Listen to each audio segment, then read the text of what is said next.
Welcome back to Ride and Laugh Podcast. If you love mountain biking, you are in the right place. Picture your last really fun group ride. You're back at the parking lot. The stoke is high. Everyone's talking about bikes, tech, nutrition, progression, jumps, berms, drops. That's what we do here every week on the Ride and Laugh Podcast. You love bikes. We love bikes. Let's drop in. Sage, how are you today? Oh boy, Danny, I had a rough morning. I couldn't pick the right outfit for this podcast. I mean, dude, I was all over the place, man. How are you doing? I'm doing well. The weather here in Arizona, I feel like this is a winter theme. We did this last year where you're bemoaning the fact that you can't get out for rides, and I'm just like, it's awesome here. Yeah. And maybe it's unique to this part of the country, but it's just like winters are just so good in Phoenix, and I'm supposed to be on a recovery week. Trainer Road gives me recovery weeks, like you work really hard. Yeah. And then it gives you these like easy weeks, recover, and you're going to come back stronger. But when the weather's nice, who's got time for recovery? I blow right through those recovery weeks. I know. Dude, if people are wondering, just if you're not watching on the YouTube, look at the outfit difference here. I got my thickest flannel. You know what I mean? You're in like a light t-shirt, if not a tank top at some of these podcasts. I know. Yeah, I know. I totally could have done a tank top. It's in the 70s here. I know. Do you miss your flannels? It's really nice. Do you miss them? Don't lie to me. You miss your flannels. I do a little bit. Yeah. Well, it's cool in the morning. You could wear it in the morning for a little bit, but then that sun comes out and warms you up, and oh damn you. You maybe take a little dip in the pool or something like that. Yeah. I was gonna say, if you want to send your extra flannels my way, but then I realized I'd be swimming them. They'd be like a poncho on me. You're huge. Yeah, they'd be too big, right? What was that product called? That was like a blanket you could wear. The Snuggie? A Snuggie. Yeah, like Snuggie. Snuggie flannel. Snuggie flannel. Ride and Laugh Snuggies. We got a new product. New product alert. Ride and Laugh Snuggie. Sponsor. I love it. Yes, bring it on. Yeah. I think the Snuggie manufacturer might be similar as the shake weight manufacturer. They're I feel like shake weights and Snuggies would go together in some kind of weird way. There's plenty of room under that Snuggie till you work your shake weight. What? I'm working out, Mom. Get out of my room. Oh boy. Mm-hmm. Well, I was bragging a couple of pods ago about how great carbon rims are because they don't go out of true. Yes. Right. And what a revelation that was. And I'm at South Mountain maybe a week ago. It was recently. Yeah. It's on a solo ride. And on a climb, a spoke broke. I heard it broke, and then the tire went flat immediately. So I ended up having to put a tube in, but I noticed as I put the tube in, I spin the wheel, and I noticed it's a little bit out of true. And I was like, would you look at that? Because it's a carbon rim. And I'd never experienced that before. So I go to Amigos. They get it fixed up right away. Of course, they're fantastic. Yeah. And I said, I noticed it's out of true. And so when I went back the next day to pick it up, I was talking to Max, the mechanic there, and he said, I trued it as much as I could. Yeah. But it's off a little bit. I wonder if this is an issue, if the carbon isn't as strong on these rims. I don't know. I wonder. There's also probably improvements in carbon technology, right? Where they can make it thinner and stronger by the way that they layer it and all that sort of thing. So who knows? Yeah. How many carbon rims have you broken? You've broken a couple of the Nexty, right? Oh yeah. Not because of Nexty's problem. It's all 100% always me. It's usually a PSI issue. It's been a user. Yeah, absolutely. Yeah. It's so annoying. And it's like, and I know what people are going to say, just run the cush core. And I'm such a weight weenie. I can't do it. I know. Me either. I said it. Me either. Good. Thank God. I think it's a Tanis, but I have an insert in my hardtail. Yeah. And that hardtail is like kind of ready for a new tire. And I thought I would put one on. Yeah. And it's got the insert in it. And I went to take it off and I was like, oh, this seems like it's going to be actually like a big pain in the butt. And I just was like, no, I'm going to take it to the shop. Yeah. I'm not going to do it. I know. I know. I'm you got everyone can make fun of me. Not going to do it. This is really old reference. But yeah, I have you done the tire change with the with the insert? Because I know you have the inserts in a couple of your bikes, right? Yeah, the single speed has it. And then the fat bike, I actually modified an insert to fit on my 50 millimeter rims on the fat bike. It's a bear. Mm-hmm. It's a bear to get it underneath the thing, but it is doable. I mean, it's just annoying. That's all. It's harder to get it into the channel. I know people do it. Yeah.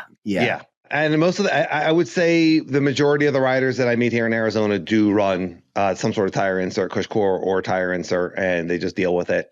Yeah. I was actually thinking about going double down with my next tire because I don't run the cush core. Yeah. Like Jeff Windsor, who, he lives on South Mountain. So he's riding mostly South Mountain. He rides double down and insert.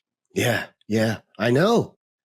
We've talked about the Ride and Laugh food truck, and we've had quite a few funny bits about it. Yes. Mainly our slab kebabs and our chamois sauce, cream of chamois. And Nathan at Ride Reactive wrote in that the chamois sauce he thinks would be a nice garlic tzatziki flavored. Oh, yeah.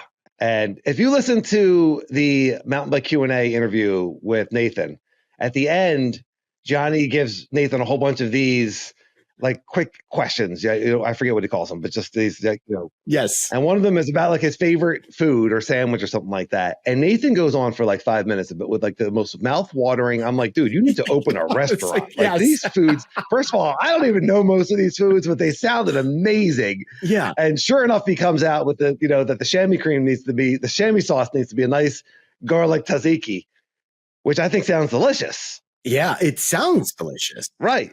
The only problem is now we have one product. We got the slab kebabs, and we have one sauce, and that one sauce is 3 different flavors. It's ranch, blue cheese, and garlic tzatziki. This is very confusing. It is. By the way, cream of chamois sauce actually sounds like it could be a product.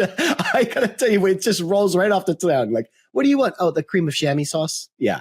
Yeah, it sounds like it would be French, right? Do you a product like to eat or a product to buy in a store? Yeah, no, it sounds like a product to eat. I mean, we wouldn't because we know what chamois are, but well, we thought it would be funny that since the cream of chamois sauce is either ranch, blue cheese, or now garlic tzatziki. Yes. Whichever flavor you get just depends on how long it's been in the chamois, how long it's been fermenting. Right. Yeah. So, It's disgusting. Absolutely disgusting. Yeah. If you get the garlic tzatziki, you're like, oh my God, this has been aged for like 7 days during a BC bike race. I mean, this is really, really exclusive stuff. It's like hitting the jackpot. Congratulations. Yeah. People are going to want to know whose chamois it was in for that long. Wait, is this from Dan's or is this from Sage? Yeah. Oh, we can have celebrity chamois too. We can have, right? Yeah. Grab your chamois off at the end of the race and we'll put it in the food. This is disgusting.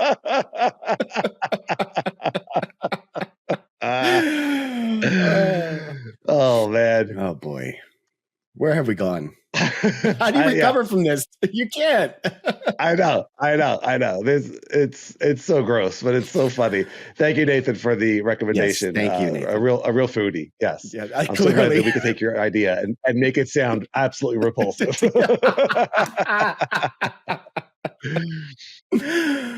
All right. Okay. Oh, I have another question for you. Oh, yes. The radial tires that we are talking about, the radial tires. Yeah. Right?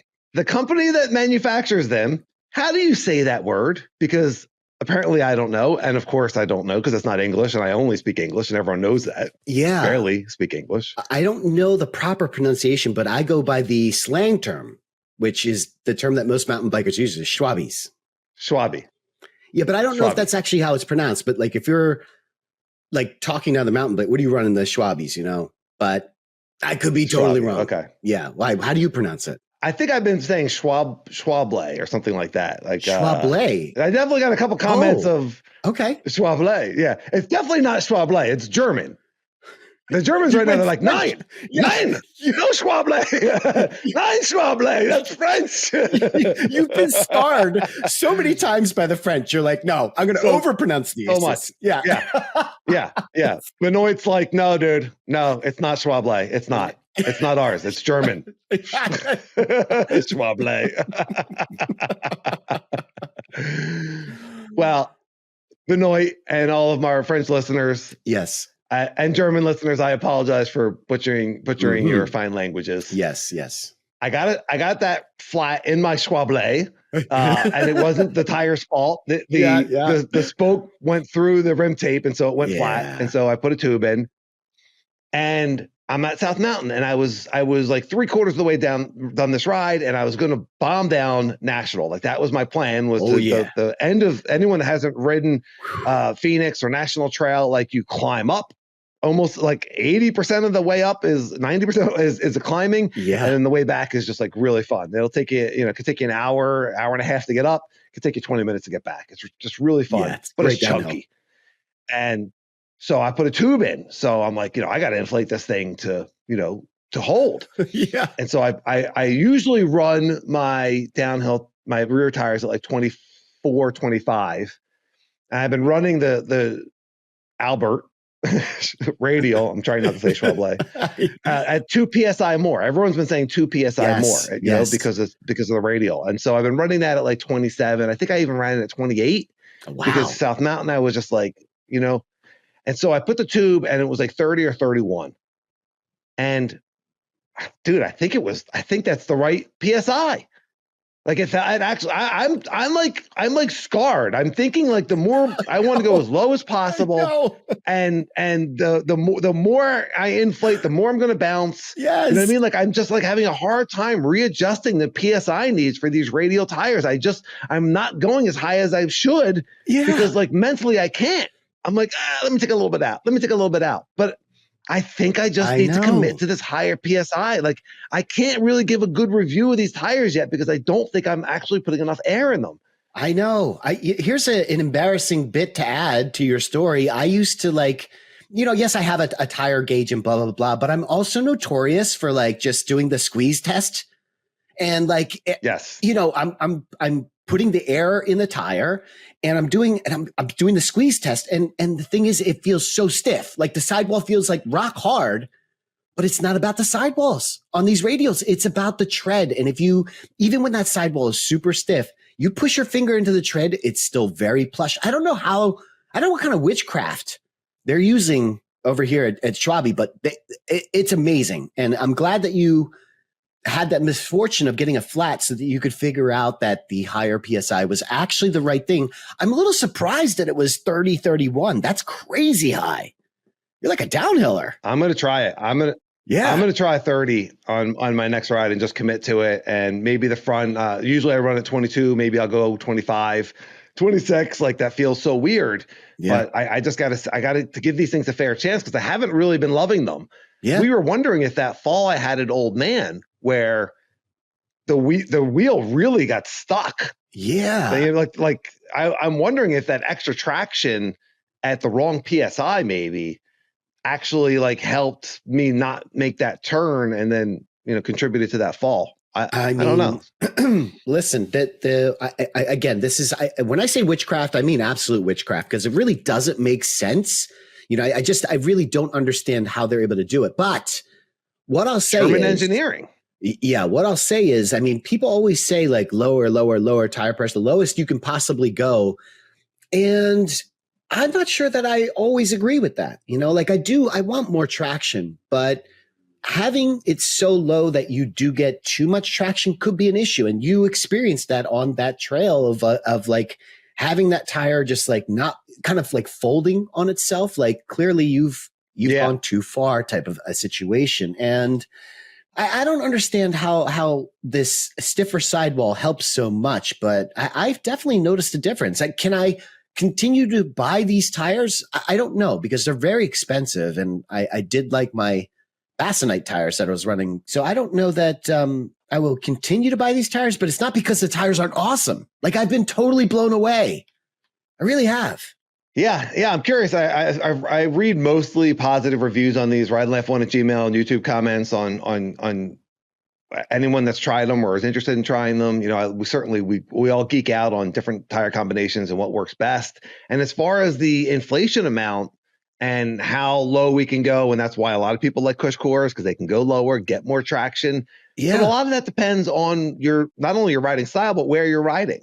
If you're riding low me dirt, versus, dry hard pack or desert, versus wet roots. I mean, it's all very, very different on, how fast you want these tires to go and how much grip you want them to have. Yeah, absolutely. Yep. Agreed. All right. We are reviewing episode 26, Bike Fit, Bar Width, and FlipChips. Dial in your mountain bike setup for optimal confidence. Yeah.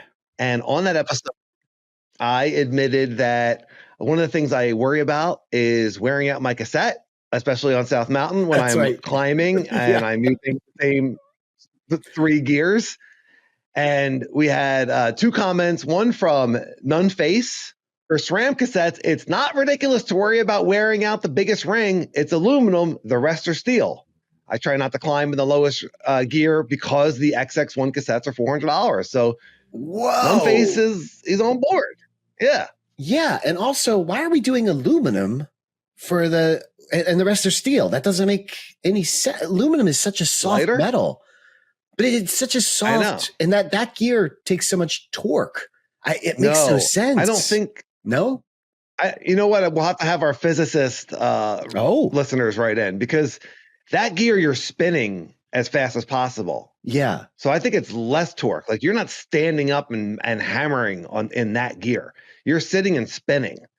So it's momentum and spin versus if you're in like the harder gears, more torque, more power being put down. You actually, that's in my mind at least. You are saying it correctly, but your terms are wrong. It's high torque, but it's very low power. Like you mean like the torque allows you to climb up super steep things, but you don't need a lot of power to do it.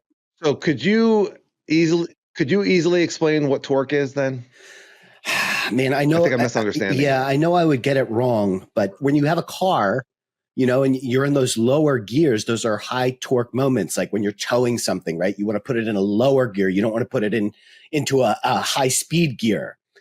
So it's less horsepower, it's more torque. And I think that's my point, is that what you're trying to say is it's less torque, but it's actually more torque when you're using those lower chain rings. I am so confused. You're like, so I think that's my point. I'm not even sure. I think my point is, I'm not sure I even made a point. Oh boy. Yes. Yeah, a lot of torque. If you decide to leave this in, RideLife1@gmail and YouTube comments on what the hell torque is. I thought I knew, but apparently I was using it wrong. So, okay. I had a kind of a random thought the other day. Okay. We talk about granny gear, and it's just like one of those terms that's just been around forever. But is it really fair to call it granny gear, like in this day and age? You know what I mean? Like, it's almost like put on your big boy pants and don't go into that easy gear because that's your granny's gear. Oh, it should be old person's gear? Or are you saying ageism altogether? We're talking gender and age? Maybe it's an inappropriate term. I mean, I don't really think so. Like, I'm not an inappropriate guy. Anyone that hangs out with me on the trails knows that I am quickly very inappropriate. So it's not like I'm a PC person. Yeah, but I just think it was interesting. Yeah, you're like, yeah, you're one of the most offensive people I know. Kind of, yeah. Benoit.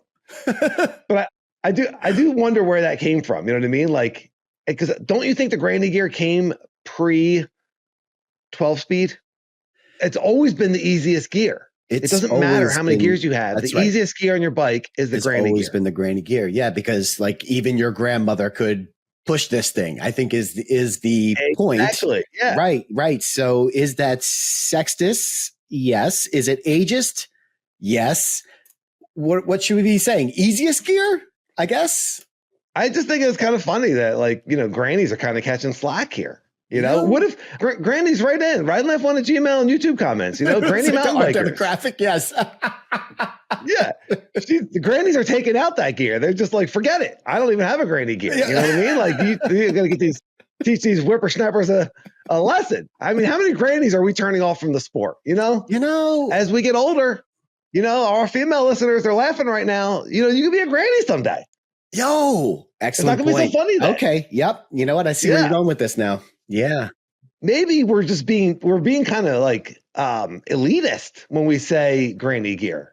Are we? Yeah, like you're using the easiest gear. You know what I mean? Like, I'm so strong that I don't have to use the easiest gear. I don't have to use the granny gear. Yeah, I feel like everyone uses the granny gear except for you, famously. You're the only one who doesn't use it. What do you got really against grannies? You know, you're an anti-granny. Because I don't like that term. And I didn't want to offend anybody. So I'm like, I'm just not going to use the gear. I'm just going to not use the gear. Yeah. You were like, I was way ahead of this podcast. Yeah, that's right. For all current and future grannies, Sage got your back. That's right. Bam. That's right. I also heard it called a pie plate. Have you heard that? Like, the big pie plate in the back. Yes. Yeah. Yes. So what are you running up front, by the way? But I never say to someone, a 32, standard 32. Nice. Well, I don't know, because you said at one point you were going to go down to 30, and I had to give you the old extra. I know. Jeff runs a 30, but he's got a double down tire and a cush core back there. You know what I mean? He needs the extra tooth. That's right. His granny is even easier. Yeah, I know. That sounded terrible. I'm sorry, Granny Windsor. Just like, did you just call my grandmother? Call my granny easy? Yeah. Oh boy! I'm gonna get a call from Jeff's grandfather. Is this? Listen here, you. Who am I speaking to right now?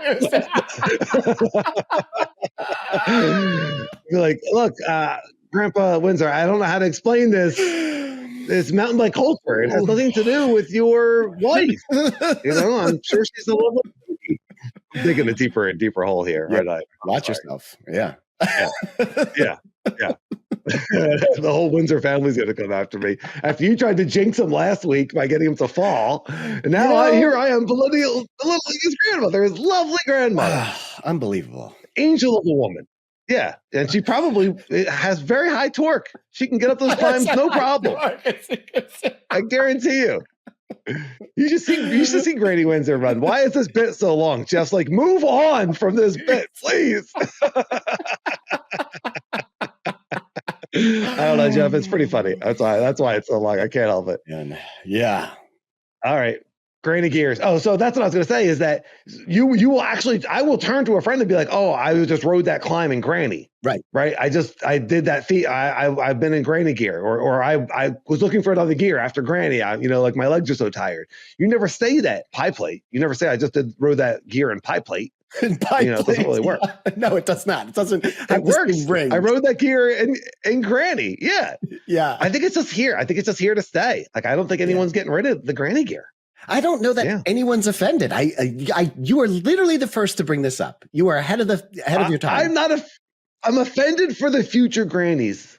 All the young women listening right now. I'm offended for them in the future. I know they're going to be riding and shredding as grannies. Yeah. Yes. Look at you. In 30 years, I want everyone to go back and listen to this episode and been like, that Danny. Dan what was a nice right. boy that was. Yeah. What a nice boy that was. Yeah. It's a shame. It's a shame that Grandpa Windsor shot him in the chest right after this episode. Kicked him in the nuts. That sounds much better. I don't want to give Grandpa Windsor any ideas. Yeah. I believe these are New Hampshire. Like these are some stoic folk I'm messing with hardy. Right now. Like I am hardy. Yes. Yeah, hardy. Mm-hmm. Yes. Oh, what a great word. Yes. I am definitely kicking the wrong wasp nest. Grandmother. Yeah. I'm kicking the wrong granny. Oh, boy. All right. You know what? I'm sending a complimentary bottle of Ride and Laugh chamois cream tzatziki sauce.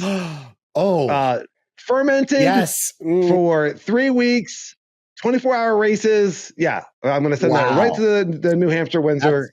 Everything is smoothed over. It's very generous of me. You might have just made it worse. A shake weight and a Ride and Laugh flannel snuggie. Yeah, flannel snuggie. I like that. Yes. Yeah. So you can shake weight in your snuggie and eat your tzatziki sauce with your slab kebabs. Mm-hmm. I think life's pretty good. I think nailed it. Yeah, things are working out pretty well for me now that I think about it.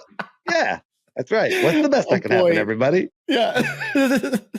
Well, we also, on that episode, getting back to mountain bike talk, we also talked about the FlipChips and the handlebar width and the height. I did put on new handlebars, and my handlebars are a little bit taller now. Okay. And I like it. I got to say, I like it. In minimal so far, and I've adjusted my brake levers. As I said, I went too far, and now I've got them into a good spot. Yeah. I'm feeling a little bit more confident, and maybe that's just part of me getting my mojo back as I'm starting to do some of these easier rides, or easier for me rides. I don't really ever do an easy ride, anyone that knows me, and my easy ride is like black diamond instead of double black diamond. Right. Yeah. I'm an idiot like that, but that's what I like. It's fun. But our buddy Pat at Rusty Chain says he's got one mountain bike, and he's got the flip chip and the rear shock chip, and the way he sets up his tires and everything is for all these different types of trails that he rides: Mount Penn, Neversink, Blue Marsh, XC, downcountry, enduro. But it's really one bike. And so if you have the ability to change all those things for each place, you really can have one bike to do it all. You and I know, and I think the majority of people are kind of set it and forget it. Maybe you change it seasonally. Yeah. But sometimes you just want to get, like, I would put the bike in the most probably aggressive position for where I ride, and then just deal with it everywhere else. Yeah. But I know. Is that ideal? What do you think? You said it perfectly a pod or 2 pods ago when you said set it, forget it. That is exactly the type of person I am. I've never changed a flip chip in my entire life. I've never changed a head second angle. I can do it. The bike can do it. The bike can do both. I can change all of that. I just don't. I found what works best for me, and it works for 80%, maybe 85% of the type of riding I do. And like you said, I'll just struggle with it everywhere else. And what does that mean? It means that when I'm doing a downhill, maybe, the bike isn't as stable as it possibly could be, and when I'm doing a climb, maybe it's not the most optimal climbing position. But it's not as tall as you would want it. Yeah. I mean, if that's your argument, then go get a downhill bike. If that's your argument, then go get an XC bike, like, depending on what it is that you like. We're not doing that, right? I mean, a downhill bike. Or flip your chips.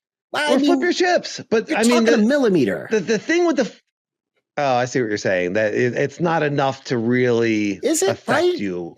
Let us know. Let us know. Half a degree. I mean, do people flip their flip chips? Yeah. It sounds insane. That sounds like a lot of work for every ride. Well, for anyone that doesn't have a flip chip or has one and has just never even looked at it, it's not usually it's not just a switch. No. Like, you have to unscrew bolts, usually on both sides of the bike. Typically, there's 2 of them. Yeah. Sometimes you got to get it in a stand because you have to be able to line it back up to then, screw to flip the chip and then screw them back in. For me, like, even one, like, I just don't want to do it. I just don't want to, like, go back and forth. I know. This is what I'm saying. Are there people that actually flip the flip chip? Yes. I think Pat does. No, he doesn't. Pat, do you? Let me know. That was the impression. Oh, okay. Pat, Rusty Chain, let us know. Yeah, Pat's a great listener since the beginning, and always leaves great comments. What a great guy. What a great guy. Yeah. And those places that he named, they are all completely different. Mount Penn to Blue Marsh. Like, Blue Marsh is a very flow-oriented trail. There might not be a single rock on that mountain. Hardtail. Yep. And then Mount Penn is the total opposite. So, I mean, it would make sense. It would make sense to do the flip chips, but my gosh, I mean, plus Pat's riding with his wife. He'd have to do 2 flip chips. That's a lot of work, dude. That's a whole Sunday. Yeah. Right. Why bother changing the geo unless you're absolutely going to be, like, pushing it? I don't think he does. I think you made it up. Yeah. I may have read it wrong. I didn't make it up. Yeah. Well, I'm not slandering. I'm not making up things about our beloved listener, Pat. How dare you? How dare you? First, it's Grandma Windsor. Now you're throwing Pat. I mean, you're going to have a whole army coming after you with torches and pitchforks. Well, you're done. I don't know, but I think that I complimented our younger female listeners enough that they might be on my side. Protect you? Yeah. So, yes. I'm going to be protected by young women. While grannies and Pat apparently are trying to attack me. That's right. So. Yeah. Okay. Yeah. No, none of this sounds No. This doesn't even sound like we should be really put AI animation. Like, I don't think we should be animating this. No. Right? And he being protected by young women while grannies attack us. Yeah. Yeah. And Pat's in front of the granny army. Listen, you're a better reader than I am. So I'm sure that you read it correctly. And I was probably the one that misread it. So forgive me. It's probably my fault. Let's find out. Okay. I know everyone is clamoring for more of this conversation. Please put this to sleep. We will find out. Yes. All right. We are talking. So if you haven't already, please rate and subscribe. Give us a thumbs up. Give us 5 stars. And I'm sure Apple, they will. You can leave. This. Yeah. Too soon. It's too soon. 5 stars, really? Right, Dan, why don't you talk about mountain biking for a little bit before you ask for, less granny, more mountain biking, 4 stars. Don't mess around. Don't be giving us 4 stars as a joke. You want to write in a joke, give us a joke, on the comments. But come on now. Spread the good word of Ride and Laugh. Yes. Give us a 5-star review if you're enjoying it. You're laughing. You're having fun. This podcast. You're learning something. Depends on it. Yes. My God. People. Please. Yes. Tell your friends. I hope you're enjoying it. If you are, then please give us a 5-star review. Please give us a thumbs up. Please leave us a comment. And if you are listening on Apple, you can go into Apple Podcasts and write an actual review. And those really, really help other listeners. And some of them they're all fantastic. Some of them are worthy of being read. And we have a Ride and Laugh Mountain Bike Podcast review here by our good buddy Dan at Juggernaut MTB, he has written in as a listener before. And he's always got great comments.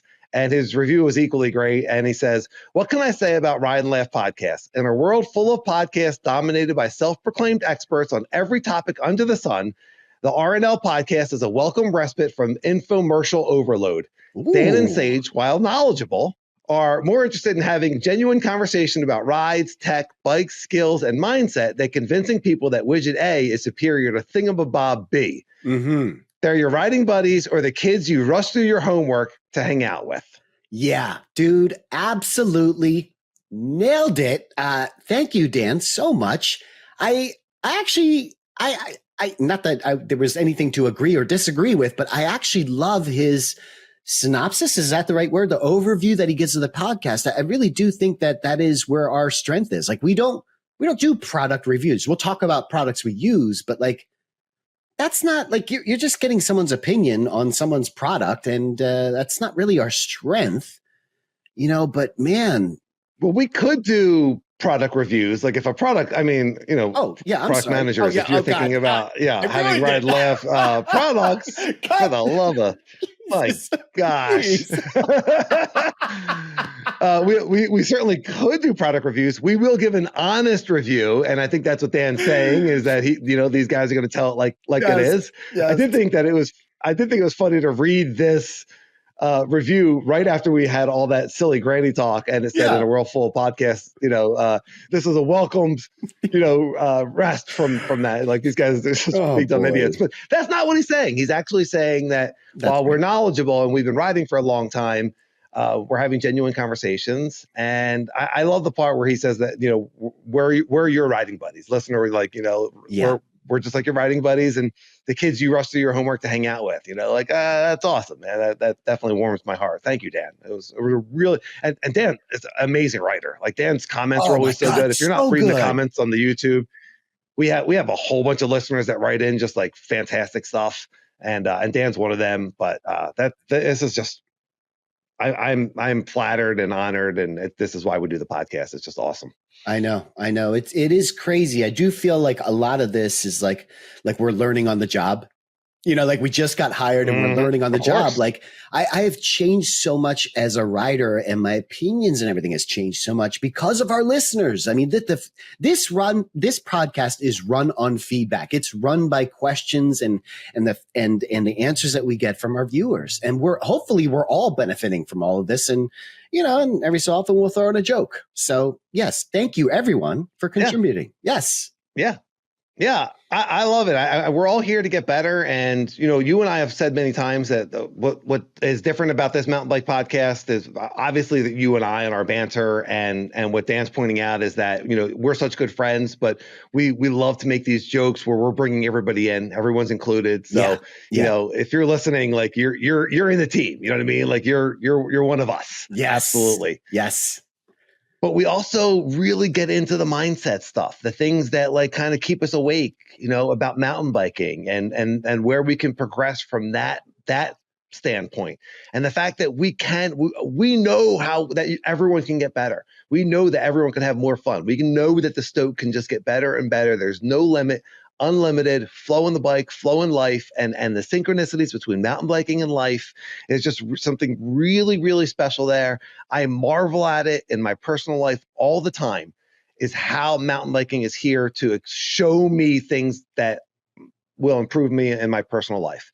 Yeah. With all these falls I've been having recently and the struggle I've been having, which I've been very vocal about as far as like not even wanting to ride my bike because I was losing the joy of it. Yeah. Yeah. And the feedback I got from our listeners and the feedback I got from you and from my wife and other people who care about me, it was just phenomenal. And really just taking that backward step and doing some easier rides and going out on solo rides and being by myself and then going out on some group rides with some friends and just starting to feel good again.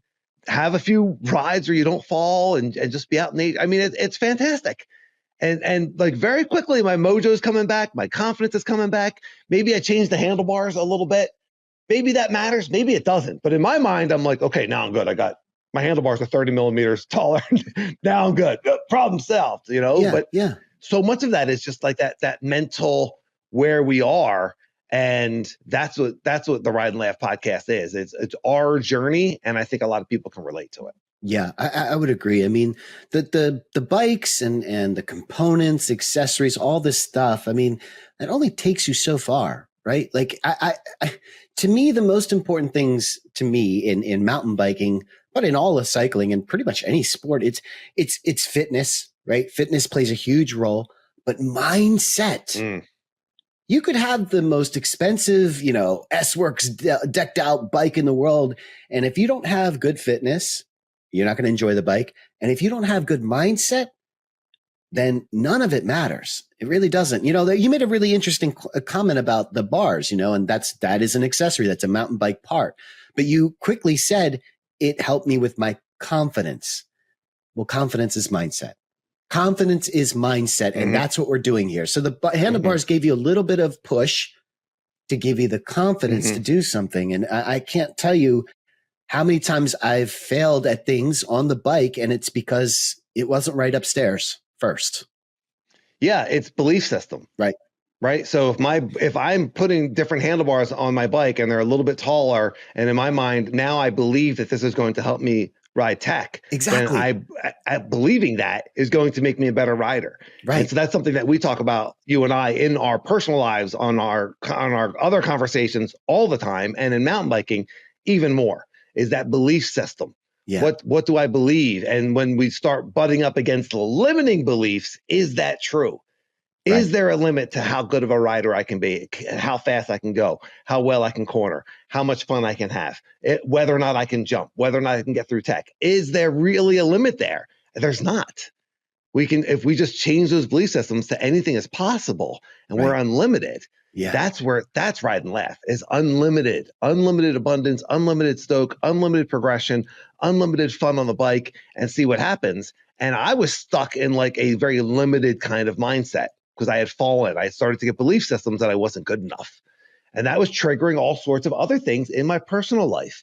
They're all related. And so that was a lot of our conversation is like, Dan, you've been through a lot.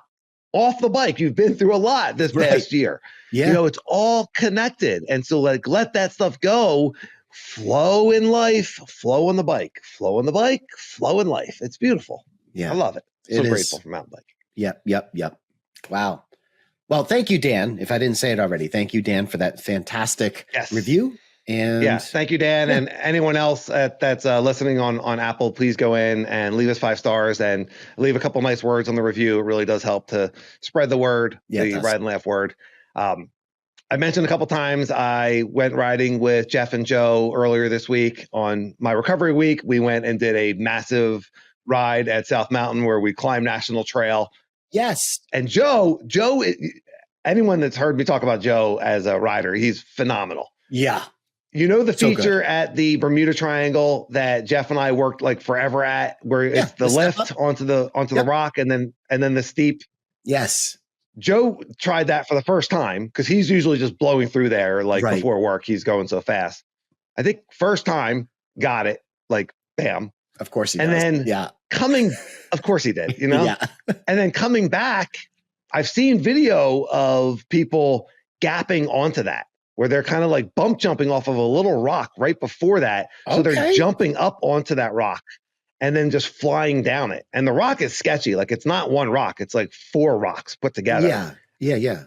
So we meet up with a rider that Joe knows as we're going down National. It's one of the great things about Phoenix and South Mountain is just so many riders out. Yeah. And so we meet with a guy that Joe knows from racing named Izzy. And Izzy's like, oh, I do that. I gap into that thing. Onto that. Okay. Yeah. And so we watch him and and such a good rider. He's just he was on a Banshee trail bike and he's just like pop onto this feature and like butter. Yeah. Joe looks at it. He was like, okay, I can do that. Joe's a very bouncy rider. He's doubling and jumping things all over the place. Yes. First try, Joe jumps off of this.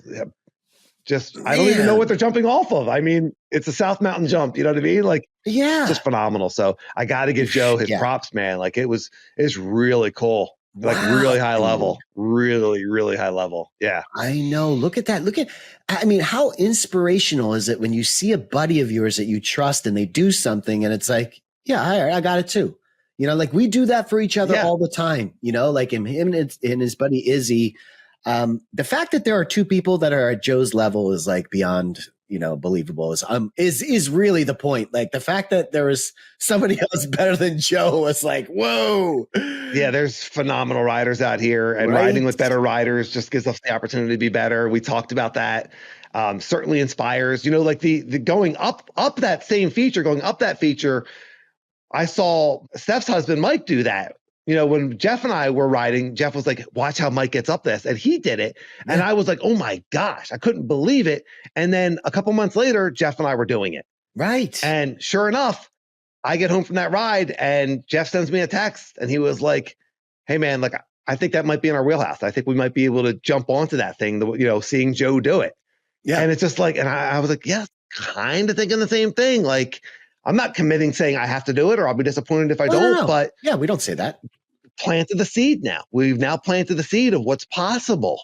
And, you know, it's just, it's seeing a friend do something is really cool. Yeah. I have to give Joe one more shout out because we went to climb the waterfall. And none of us were doing a very good job on it. And he gives it a couple shots. And on one of these, he ends up falling over backwards on the lift. Ooh. And he like scratches his elbow. And there's no soft places to land there. And he gets a little bit banged up. And so his elbow was bleeding. It didn't bother him because the rest of the ride, he was absolutely shredding, you know, so he was fine. Yeah. But at one point I was just like, hey man, like I really appreciate you falling for me, you know, and because I've been falling so much, like it was really nice. Guy. He was like, you know, Jeff and I got together before the ride and, you know, we flipped a coin. We're like, one of us is going to go down in front of Dan to make him feel better. He's like, I drew the short straw. So you're welcome. I was like, I know that's the only way you're falling. If you're doing it on purpose to make me feel better, I know that's the only way that you're possibly. What a guy. So. What a guy, Joe. Yeah. So, but it was awesome, man. But riding with those guys is fantastic. And I was trying to bounce a little bit more and feel a little bit of traction. And I think we'll talk about that more in the next podcast because we're getting a little bit short on time. But just that waiting and unwaiting, I know you're excited about it. And there's definitely something there. Listeners, check it out. There's definitely something there about just like adding a little bit more dynamic movements, especially for like kind of like a stiff rider like me. There's definitely something there. So I'm excited to play with that a little bit more. It'll help you on that, the gap onto the Bermuda Triangle. If you learn to bounce, if you time that the right spot, it'll really, you'll get that pop up and kick. So I'll be curious to see yeah, how you feel now that you have the right PSI too. That was the thing. Like you were doing all these things, you know, and having all these crashes, but having all these experiences, and you weren't really riding the tires at the right. Yeah. So now that you have the new bars, we're going to try the bouncing. Yeah. I can't wait to hear the whole. Yep. Yeah. We'll see if I have the right PSI, but I'm going to commit to running a higher PSI on these tires and see how it feels. I'm not sure that I'm going to buy these tires again either. And we'll continue to talk about the Radial tires. I know it's a hot topic because they're so different than other tires. They really are. You know, like people are Maxxis fans, or people are Continental fans, you know, or what's the other brand? Victoria? What's that brand? Yeah. Oh, is it Victoria? Right. Or Victrola or something? Yeah, I know the brand you're talking about though. Joe rolls those tires. Yeah. I should probably know how to say it before I bring it up as people that like them, love them. Yeah. They've come on strong in the last, they're actually a new player. Go ahead. I'm sorry. Yeah. The Radial, or even the other Schwab, how do we say it? Yeah. Schwalbe. Right. What does Schwalbe mean in German? Because I put it into the translator. It means how do you have hard any idea? To pronounce. Yes, that's what it means. It means. I think that's every German word. It actually means swallow, I believe, like the bird. Oh, and if you look at the tire, there is a little, the bird. The face you gave me. Your granny, you get your granny kiss you with that mouth. The bird. Oh boy. Swallow. Yes, of course. Same thing. I did a double take. I put it in Google Translate because I wanted to hear how to pronounce it. Yeah. And I wrote in, German to English, and I put in the Schwalbe or Schwabble or however the heck you say it. And it popped up swallow. And I was like, what is this? Is this thing trolling me right now? It came in and just said, F you, dude. I was like, wow, that's what it means? Yeah, giant like kielbasa on the screen. You're like, what is happening? Yeah. Giant kielbasa. I think can we have a Schwalbe kielbasa? I mean, is there do we have a new food item for the wow. I love kielbasa. Oh, I love kielbasa. Oh boy. I gotta say. Yeah. Yeah. A little kraut. Yeah. All right. We gotta find a name for that. Yo, the kraut. That's where it's at. Yes. The Fat Albert kielbasa? Done. Can we add Fat Albert, or is that trademarked already? It's Fat Albert. Fat Albert may not be available. I guess I'm gonna have to come up with I drew up the food truck, but I guess I'm gonna have to start drawing up the menu. This is fantastic. We're really adding to this thing. Yeah. All right. Let us know what the kielbasa should be. If it relates to the swallow, I probably shouldn't relate to the swallow. Shouldn't. That's terrible. Probably swallow. Yeah. Isn't that why you said it? Oh, shoot. Oh, boy. I'm sorry, Granny. Granny Winter, please don't listen to this episode. Jeff, can you do me a favor? I know your grandma probably listens to all the episodes. Mortified. Maybe tell her that there's no earmuffs. Granny, they didn't do an episode this week. I don't know what happened. I just skipped this one. Yeah. It's a quick rip. Let's do a quick rip just for Granny wins. Can we put a quick rip out just for Jeff? I'll send you something. Yes. All the other grannies are like, can you send me something also? Can you erase this podcast from my memory as well? You've ruined it for the whole demographic. Yes. You know what? I want a grandma mountain biker to write in and let us know if the granny gear is offensive. Yes. Or what you think about the granny gear. Come on. There's got to be someone who's riding, who's a grandma, who's listening. Let us know. Right left one Gmail, YouTube comments. Let us know. I got to tell you, every grandma that I know is pretty hardy and would probably be more offended that you are offended and probably smack you around. These grandmothers are. Yeah, you're right. They've been around the block. They're tough. They are tough. They don't get offended. You're right. Yeah. You're right. Yeah. That generation is a tough generation, and I'm sure they don't care. No. I'm sure they don't care. All right. I think that's enough nonsense for 1 week. Oh, okay. Unless you have more in your mountain bike gratitude or your tip of the week, I'm open to it. I'm open to receive abundance, stoke, progression, and nonsense. You didn't finish your Schwalbe story. You literally stopped midway to ask me what it was translated to, and then you never finished that thought or story. Oh, how unique was I just saying? I was just saying how unique the Radial is compared to tires of all other brands. That the Radial is its own thing. So yes, and I think you said you weren't going to buy them again, right? You said you weren't going to buy them again, or would I buy them again? Yes, yes, right, okay, yes, okay, very good point. Thank you. So I'm not sure that I would necessarily buy them again.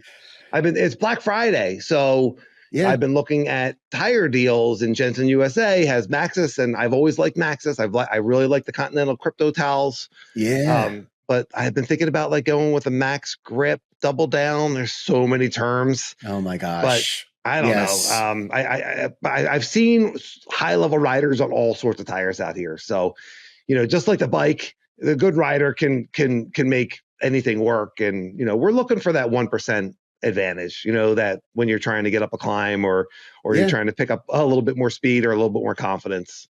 Shall we move to Gratitudes? Let's move to Gratitudes. Hit me, Danny.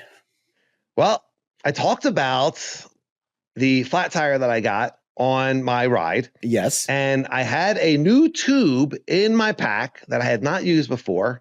And it's called the Spingo tube, Spingo. I will put a link. Whoa. I got it on Amazon. Yeah. I got 2 of these things for $20, and it is a super lightweight tube. You and I have had what was the name of the Tubolito? Yeah, You and I have had the Tubolito. Yes. In the past. So a regular mountain bike tube, which made out of rubber, it has a fair amount of weight to it. And so they're using these other materials, and they're able to make them lighter. The question is, kind of hold up to a mountain bike ride. Right. I'm not putting a tube in and leaving it in for more than just getting back to unless there's some sort of disaster. One time, yeah. It's getting me back to the car. Right. Right. And then I'm going to take it out. So I shredded. I mean, I rode hard, and I had 30 PSI in that, and I rode hard, and I finished the ride, no problem. So this very, very lightweight Spingo tube, which, by the way, I took out, I deflated, I put it back into my pack. It's very cost effective, and it's very light, and it worked well. So I really appreciate that it's so light. I can keep it in my pack, and it worked. So thank you, Spingo. Right, if anyone's had experience with these lightweight tubes, but if not, we will put a link there. It's an affiliate link. So if you decide that you want to try one, use the link in the comments or in the podcast description, and that'll help out the podcast a little bit. But yeah, Spingo tubes work well. I'll be darned. Yeah. So yeah, I have been using, or I haven't been using, thankfully. I haven't had to need it. I've used it once, but the Tubolitos, the one downside is how expensive they are. How expensive is the Spingo tube? 2 for $10. That's cheaper than tubes. That's unbelievable. Yeah, there's 2 for $10. Yeah. Jeez Louise. Yeah. Okay. That's awesome. Cause the Tubolitos are like, I don't know how much they are now, but when I bought them at first, it was like 30 some dollars. And it was like, whoa, boy, do I really want to $30 or $40 for one. And they had some shortcomings. Like I remember the Presta valve was like too long sometimes. Yeah, and I know. Like we had trouble with them. They were not a home run. We loved how light they were, but they didn't work great. Yeah. So this thing I had no trouble with. It just worked. Okay. All right. That might just be my experience. Let us know anyone else has tried these, but it worked. One last point, and before everyone just jumps in and buys it, the other downside is you can't stretch them. So like for me, like I carry a 29 or I carry a 27. I know I can give them to a 29 and you can stretch that. You know what I mean? Like these for our mullet riders, especially. Right. Exactly. These you have to buy the specific size to the tire, and it's not like you can just give them to a friend if they have a different size tire. So I want people to be aware of that they're not as flexible as rubber. And I also would not use it for an e-bike. I think this is an analog bike sort of thing. I wouldn't tempt we don't know. With a 60-pound e-bike. Yeah. Yeah. But if I have an e-bike, I'm going to strap a regular tube to it. Yeah, it's an e-bike. Exactly. What do you care about the weight? Yeah. Yeah. That's so true. That's a really good point. All right. Well, listen, my gratitude, I've been going with such light gratitudes lately, and this one's actually a heavy one. I had a really rough morning, as I mentioned at the beginning of this pod, and we had a little bit of a family emergency. But the gratitude is that like you forget how, and you don't forget, but sometimes you forget how important family is, you know? And what it has to do with mountain biking is like none of my adventures, mountain biking, they don't happen without family.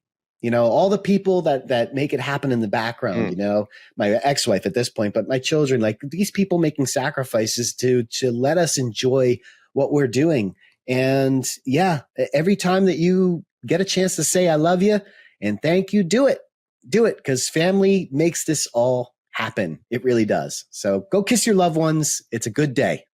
I love that. We can't have enough gratitude for family, or really, I would even switch it out from family to just the people that we love and people that love us. You know what I mean? Like I consider you family. You're a brother to me. Yes. Yet clearly we have different grannies, you know, so clearly it doesn't, you think your granny could take my granny? I think your grannies could take my grannies. Actually, my grannies weren't very tough. Yeah. Oh, you got the karate granny? Oh, you know, karate granny definitely take the old Fields granny. Yeah.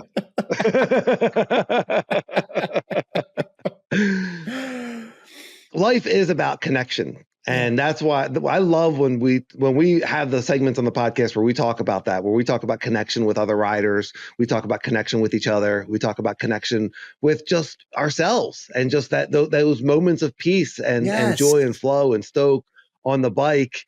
And that is available to us all the time. And I think that we're here. This is just my personal kind of philosophy. I think that we're here to help each other and love each other and make each other laugh and smile. And that's why we have a podcast. And that we get to support other people and that other people get to support us and what we love and what we do. And I get to support my wife and my kids and what they love and they do. And, you know, listeners and we anyone that's commented and gets a comment back from us, like, you know, like we're stoked for you. Yeah. We're here to support you. We appreciate everyone that comments, and that's what it's about. That is absolutely what it's about, is that connection. And you have a wonderful family, and you have your dad and your ex-wife and your kids, and you know some of the extended family, your brother. You've got wonderful people around you, and Anthony, and your friends, and me, and you know we're just swimming in gratitude when we think about all the people that love us and support us and what we do. Yeah, so that's a wonderful gratitude. The mountain bike tip is something that, I'd like to get people's opinion on, but it is something that happened to me. I forget which site I was on, but I was on a mountain bike site, one of those, you know, Jensen or Cabrian or whatever, one of those mountain bike specific sites. A website. You were shopping online. Doing a little Black Friday shopping. And I put something in my cart and I got distracted. I had to walk away for a second. And then I totally forgot about it. The next day, I got a discount for the item that was in my cart. I didn't think that was an actual thing. I thought it was a coincidence, but then I'm watching Good Morning America, one of these like talk shows or whatever. And they said that this is a technique that some companies will utilize. If you leave something in your cart, you could get a discount later on. So that is my mountain bike tip. First of all, try it. I'm not sure if it'll work, but it worked for me. And I don't know, man, it was pretty awesome. So buy some, or don't buy something, put it in your cart. Wait a day and see if you receive a discount for it. I don't think it works for Amazon, by the way, because I've done that in Amazon many times, and I've never gotten a discount. If that worked for Amazon, first of all, I have like a million things in my cart. They're all saved for later. Time, like if someone were to like move all my save for later into my actual cart, I would be completely bankrupt. Yeah, you're broke. There's pages, years and years. I can go back. It's like a personal history of everything that I kind of wanted but didn't want to buy. Yeah. Oh my gosh. Yeah. I go back like 5 years and be like, oh yeah, I remember when I was shopping for that and decided not to buy it and just left it in my cart just in case. Yeah. It definitely doesn't work for Amazon. I have had similar experiences. Very curious listener feedback. Yeah. These big retail websites, they want to get as much money out of us as they can. You know? If we got a couple techniques to get a little bit money back, let us know. That's pretty cool. Ride and Laugh What a Gmail, YouTube comments, let us know what works. You don't want to be in a situation where something that you want is now out of stock because you waited. Oh yeah, that's the only drawback, right? Yeah, that would suck. Yeah. Good point. But listen, if there's something that, you know, you don't really care about, you know, it's like a dozen. Yeah. Right. You know, like just give it a shot, see if it works, and then let us know if it worked. All right. If you're still listening, you are definitely one of us. You love mountain biking. We appreciate you. Thank you. Rate and subscribe on your podcast player. Give us a thumbs up. Yes. Tell your friends about us. Leave us a comment. We love the comments. We love getting back to you. Read the comments. And if you have any long form thing to write us, you can, or you want to send us a picture of your bikes or anything like that, rideandlaugh1@gmail.com. Everyone have a fantastic holiday. And we just had Thanksgiving. So everyone's Thanksgiving was fantastic. And the holiday season's coming up. But everyone have a fantastic week and a great week of riding. Ride left. I'll see you, everyone.